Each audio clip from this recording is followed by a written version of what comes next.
And welcome, ladies and gentlemen. We are live. We are live and we made it. Let me check on the volume. Let's check on all the setup. It's an amazing day. Hope you're having a good one. Despite all the things that are happening out and about, let's turn this little mic in a better spot. Hopefully coming in loud and clear. Give me some thumbs up. Give me some comments that you can hear me. The volume's good.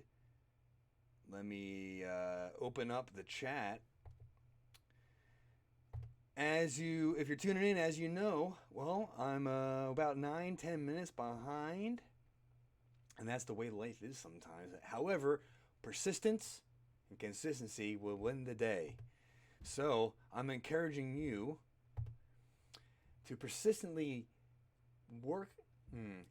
consistently continue to focus on.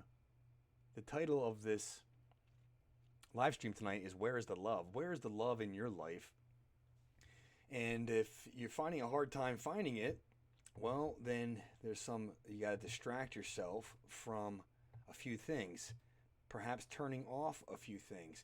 Perhaps reading some specific things. And we're going to be talking about Decode Your Pain. And what this actually means, this is mind, body, spirit, soul, consciousness. This is awakening. This is how to interpret the messages that your body is speaking to you every single day. Now, let's take that back for a moment. Welcome. Hopefully I'm sounding okay. Let me check the chat. It's up finally.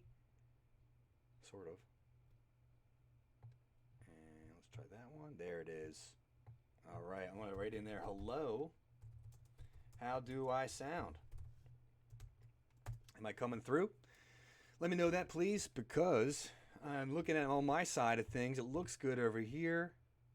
Music, microphone's up. I'm getting sound on my end. Hopefully I am there over there, too, for you. Okay. So take a deep breath, everybody.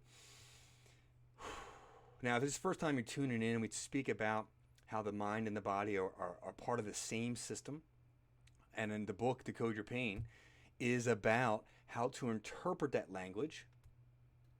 Because if you didn't know, the subconscious, the part of your body that operates automatically, the subconscious, the unconscious, you could call it either way, they may refer to different components of you. However, with that being said, this communicates in symbolism. It communicates in metaphor. That's why dreams are so wild sometimes. Because there's a story that's not literal. Now, while I'm with you here in live, I'm going to pull this image up. You've seen this image 1,000 times. I promise you what I'm about to pull up.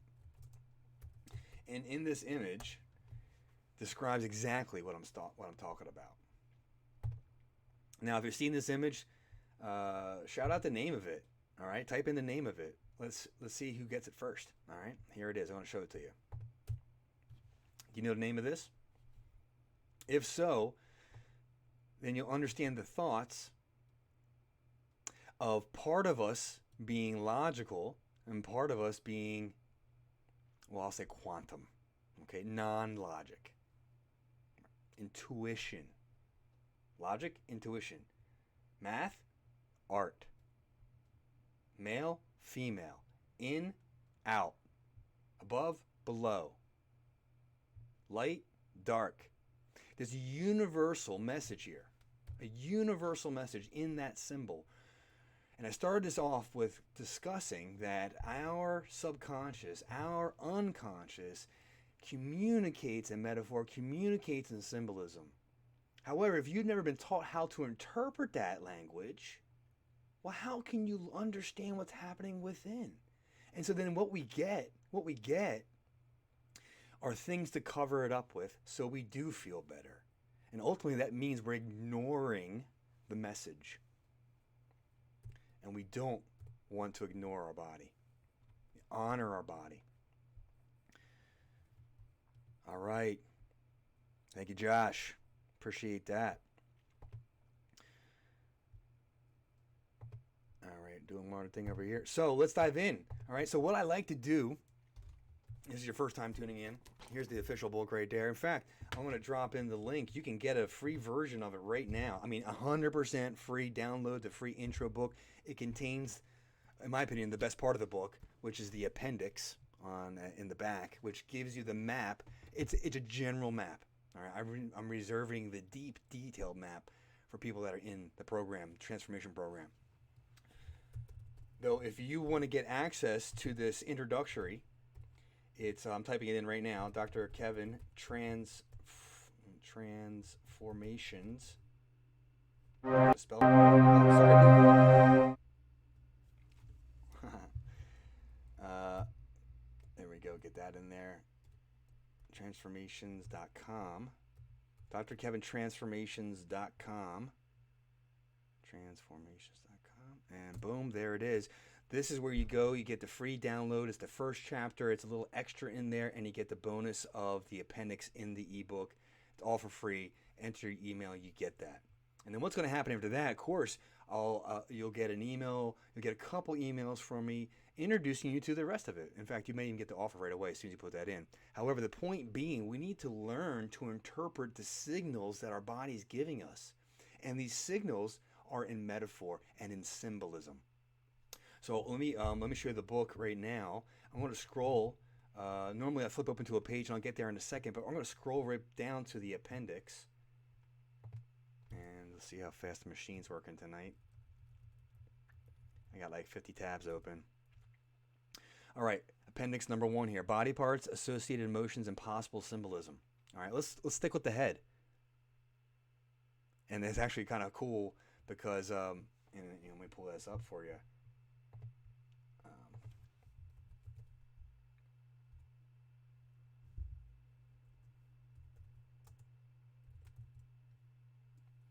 And typing in a specific word, you see me typing corona. We're not talking about coronavirus. Word origin.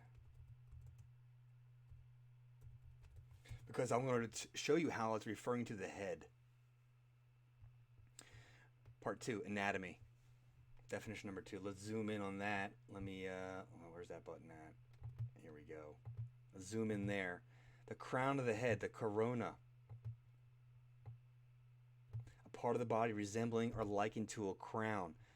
If I remember my Spanish correctly, there's a term, and in Latin there's a term for the anatomy. It talks about the head. So, corona. In fact, this is also like the light you see around something shiny. It's interesting, we have a term right now of an infection of the head. If I'm going to interpret that a little more literal. Could that be an infection of the mind, the infection of a thought, the infection of a thinking? Is your thinking being twisted? Is someone pulling the strings about what people think and see and perceive out there? That's a deep question. It's a little bit of a scary question. And when I look at the other sciences that I look at, and we'll look at if this is not your first time, you've heard me talk about how the moon and the sun. Now, if you can get behind this, if you can say, yes, you know what, I can see how the sun affects people. Would you agree or disagree that the sunlight affects people's moods? Think about wintertime versus summertime. We've all heard of SAD, SAD, seasonal affect disorder. What is that really? Well, there's a number of factors that relate to optimal exposure to the sunlight and optimal exposure to the factors that take the sunlight from the skin and then help it transform and be usable in the body. That means you need to eat certain foods and vegetables, and then your body can optimally process that sun so it's not harming you, that actually is helping you. But that's another conversation for another day. But how about the moon? Does it affect tides? Ask any sea captain. You talk to the police department, you talk to an insane asylum. Is there more activity during full and new moons? Interesting thought. Well, I'll use the water analogy. I grew up around water. I have family that was, I have a great kind of family that was involved in ships in the sea. And part of my family comes from a very seaworthy culture. So that being said, if we are made of, and the numbers range from like 60 to 90%, and some can even argue 99%, we're that percentage of water, hydrogen and oxygen combined, H2O. And so even if we go with a conservative estimate, like a 70% number of water, well, how does the sun and the moon affect water molecules? More interesting questions for you. And if we are that, and we are affected by that,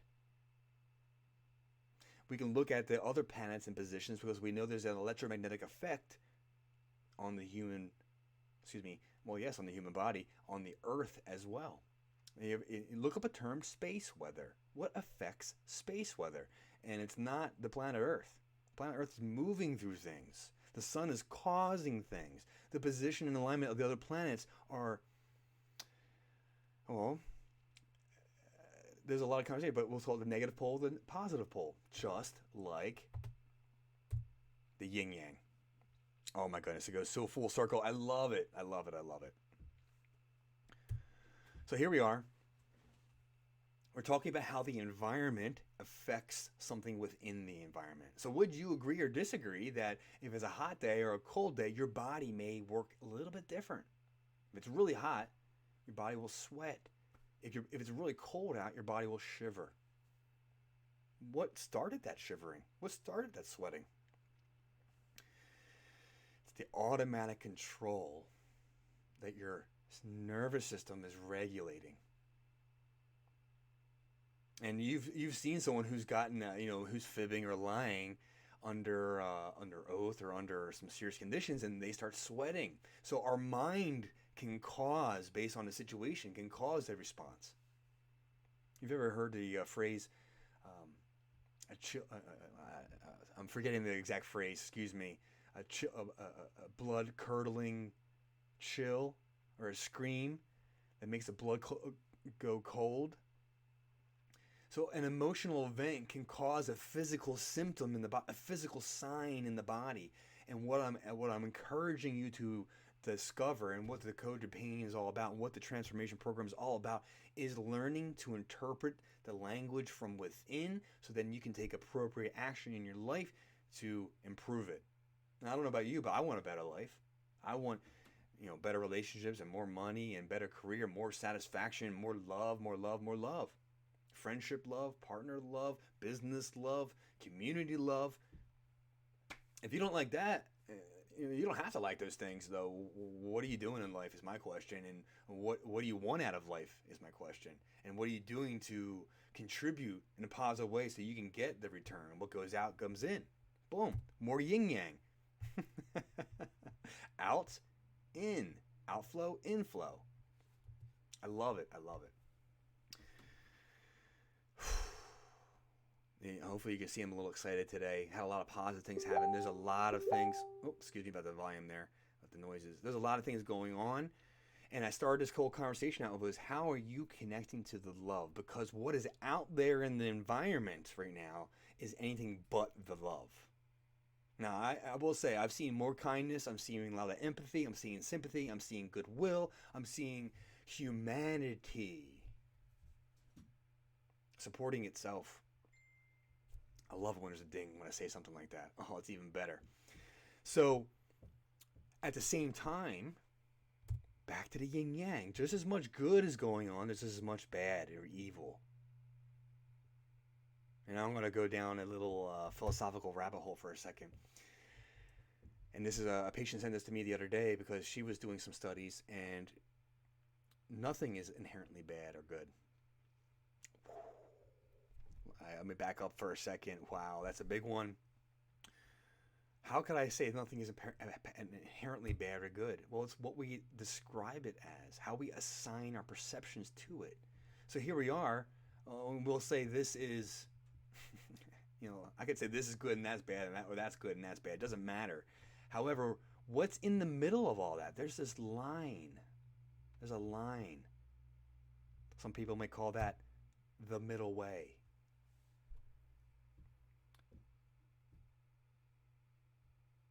And there's a bunch of other names from a bunch of other philosophical approaches and religious philosophies.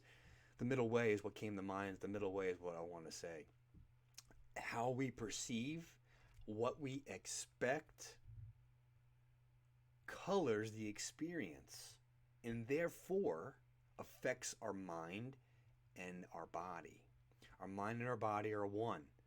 So if you get if you stub your toe real bad, it'll trigger thoughts. It'll trigger experiences into the brain. There's something called nociception. There's something called proprioception. Again, more yin yang.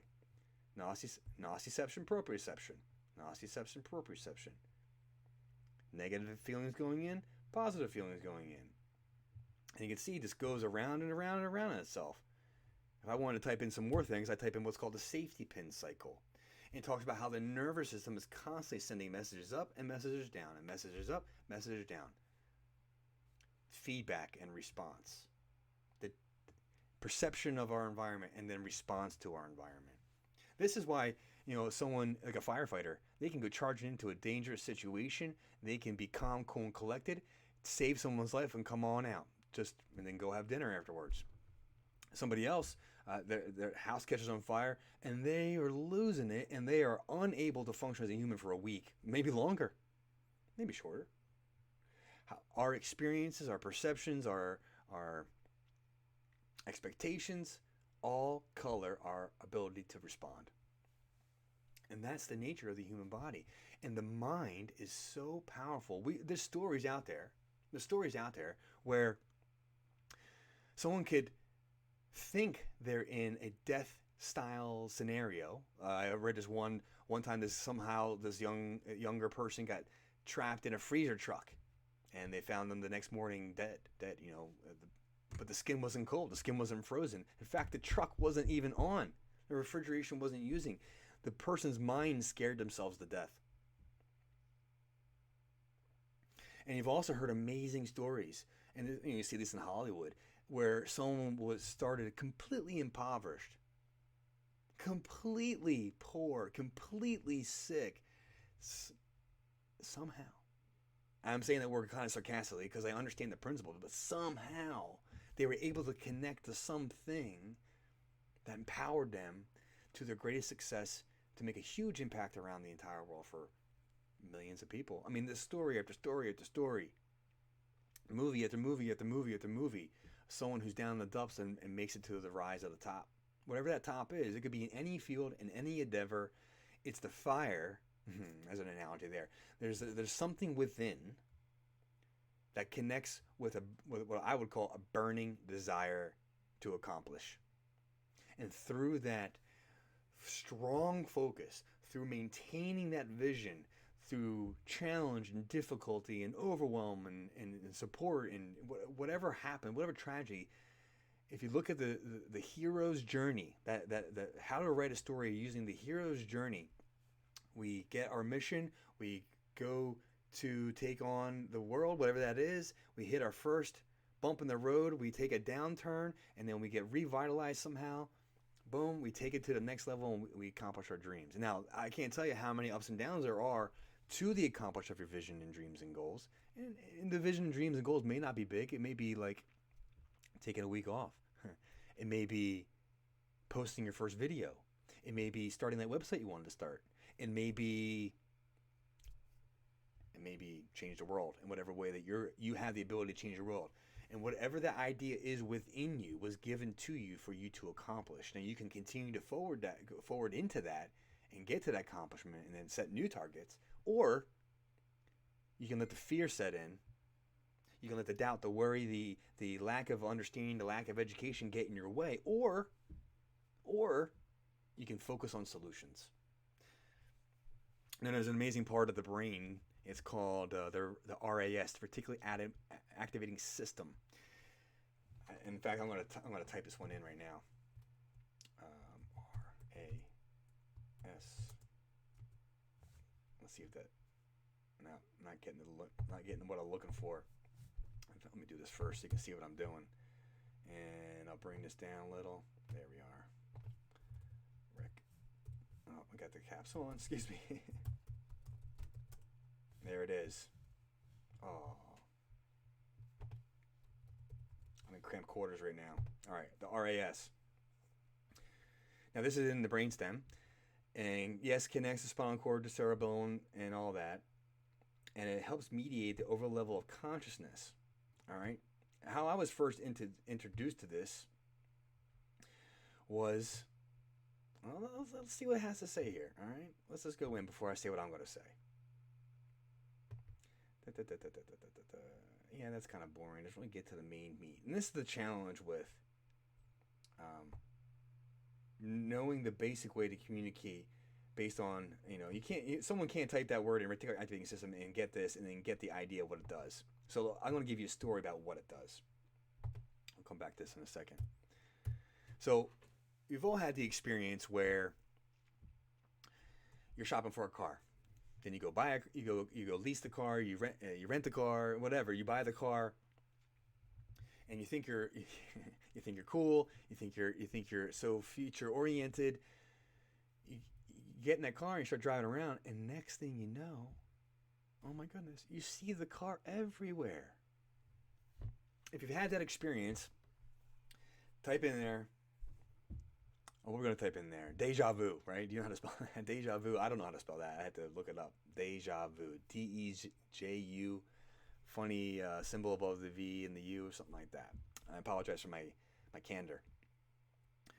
The point being is, it seems like some weird things are happening. And that's not even the right definition of deja vu, right? How about when you learn, and this happened to me quite a bit as I've learned new terminology for new things, like I've never heard this word before, for example, whatever the word may be, and I learned the definition of the word because it intrigued me, like I never heard that word before, so I'm going to go look that up. I learned the definition, I learned some analogies around it. Oh my gosh, I hear the word everywhere. If it's happened to you, type in, hashtag it's happening to me. It's kind of like when I tell people about 1111 and people start then seeing 1111 all the time. See, the job of the RAS, the reticular activating formation, why is it not giving me the whole thing when I do the search? Let's click this one, and learning. Ah, yes, this is a better search. Thank you. I appreciate Bing for giving me better search terminology here. And the keywords are everything, by the way. Okay. It filters the incoming stimuli and prepares the individual for learning new information. So one of the first ways I had this experience in my life was one of my mentors, Dr. Fred Schofield. He talked about one of the weekly calls about fire hydrants. And where I was practicing and where I was living at the time, I was like, there's no fire hydrants between here and home. And so, but the challenge was look for fire hydrants. Can you see a fire hydrant? He's like, I promise you, there's a fire hydrant on the way home. And I kid you not, I go home that day and I see, well, I was going to say 3, but I'll say I saw 2. And I've driven that road, that 15-minute drive. I mean, I grew up in that area. I must have driven that path 20,000 times. I mean, that's even conservative. I mean, because some days I'd go back 4 times, go through it 4 times. Anyway, the RAS, when I set my intention, and intention is a very important study these days, when I set my intention to observe if there's a fire hydrant on the way from my office to where I was living, all of a sudden I started seeing them. Now I got a little freaked out by that because I'm like, I've driven over this my whole entire life. And at that point I was 31, 32, 33 years old. And 30, I turned 30 as I was working in that location, and about to 34. And I learned that 2 years into owning that business. So that means for 32 years I have gone up and down this road uncountable times, never seeing a fire hydrant. And boom, there it was. See, awareness, my business, one of my business phrases, awareness, awakening, and healing. It's all over this book. It's the awareness, awakening, healing process. First, step 1, and I believe this is on, I think it's page, and I'll pull it up for you so you can see it too. I think I know exactly what page it would be on. Here it is. Let's bring you in and take a look. It's on page 11. So if you have the book, pull it open. If not, I'm going to show it to you here real quick. There's 7, 8, 9. Here we go. There's page 10. The Awareness, Awakening, and Healing System. Okay. And in fact, this is in the free download that's in the link, drkevintransformations.com. So Awareness, Awakening, Healing System. First, step 1 is crisis control. Look, some people are just needing triage. There's so much happening in his life. I mean, there's so many things that people are unaware of in their life that are just bleeding them out. And so, yeah, we want to relieve pain. But when pain is gone, that's really just the first step. But we need to take immediate action. There's physical things to do. There's emotional things to do. There's mental things to do. Those are different. And nutrition/detoxification things to do.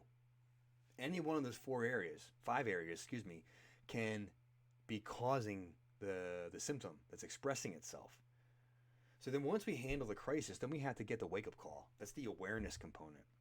Now this is a lifelong process because you will continually wake up to different and have awareness of different levels of what is affecting you negatively and what is helping you move forward positively in life.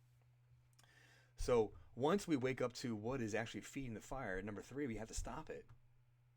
This is identification of habits, of thoughts and behaviors, known and unknown. In fact, some of this stuff you may not even be yours. Your parents can give it to you. You can say gift it to you because it is a gift. Number 4, we have to build momentum. Once we stop the fires, we've had awareness. Now we're building momentum. We're putting the good deposits in. We're planting the seeds. We have to nurture that. We identify short and long-term goals. And I have a big one here. We begin to create the picture of where you believe a high quality life is if you're still moving and thinking and in fact, that's a requirement, a sharp of mind and an ability to dance. And dance well. Those are my requirements if I'm making it till my 90th birthday party. If not, I want a high function. And when I'm unable to function highly, I hope to go out with a big old bang. In good ways, good things, fun things. Big smile on my face. And in step 5, and this is from Dr. Stephen Covey, wrote one of the best books of all time, 7 Habits of Highly Effective People. Step 5, got to sharpen the saw. Now, if you know that, if you ever tried sawing wood with a dull blade, or even cutting your steak with a dull knife, it doesn't work. You have to work. You have to put so much energy, so much effort. But when you have that really, really, we'll call it surgically sharp instrument, meaning in this instance, you know your habits, you know your targets, you know your goals, and you've been working towards them. And then as you accomplish new things in life, you refine your goals, your targets, your abilities. You prune away the things that are no longer serving you. And it's a continually evolutionary process. You are I'll use the Ayurvedic / yogic terminology. You literally are the 1,000-leaf lotus. You're continually unfolding. All right, checking in on the time. It is now 5:40. I started 9 minutes late, so this would be a great time to end. I'm hoping you're enjoying today's conversation. I know I'm thoroughly enjoying what I'm sharing with you. Your role. Let me pull this out. If I may be so bold, and if I rub this the wrong way, or I step on your toes in some way, I apologize.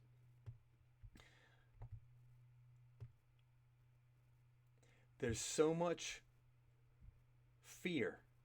There's so much worry, doubt, misinformation, miscommunication, misperception, misexpectation going on right now. It is so strong. Where's the balance in your life? And that's the connecting to the love and the hope and the positivity. That's over here.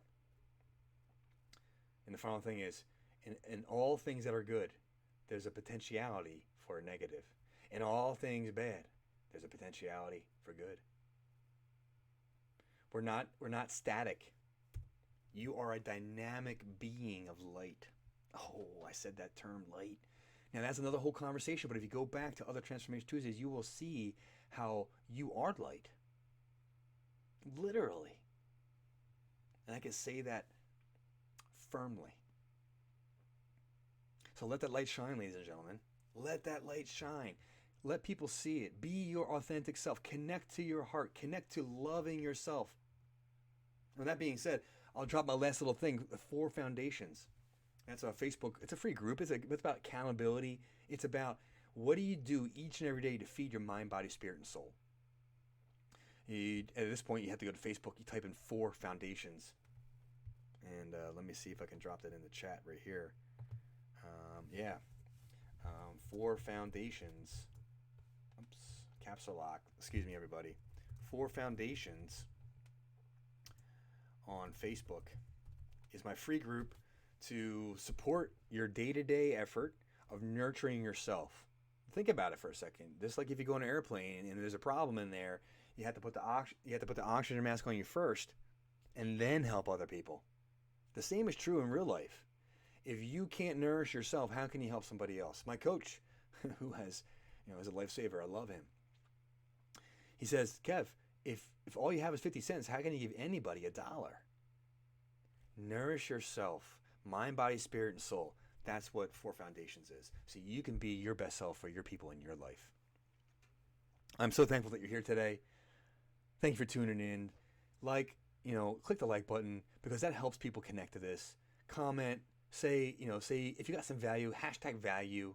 Give me some hearts, give me some thumbs ups, whatever app you're on, because this is going from a couple different channels right now. Wherever you're seeing this, share the love, spread the love, comment on the love. I know it's cliche. Love's the way through. Love is the way through. All right, ladies and gentlemen, thank you for your time and attention. I'm Dr. Kevin. And I'll see you next Tuesday, 5 p.m. Every Tuesday, we go live. Transformation Tuesdays talk about how your body is telling you the messages to help you live your greatest life. That's Decode Your Pain. How do you interpret the messages? Well, can have the ability to set you free. Blessings and best regards. I'll see you next week.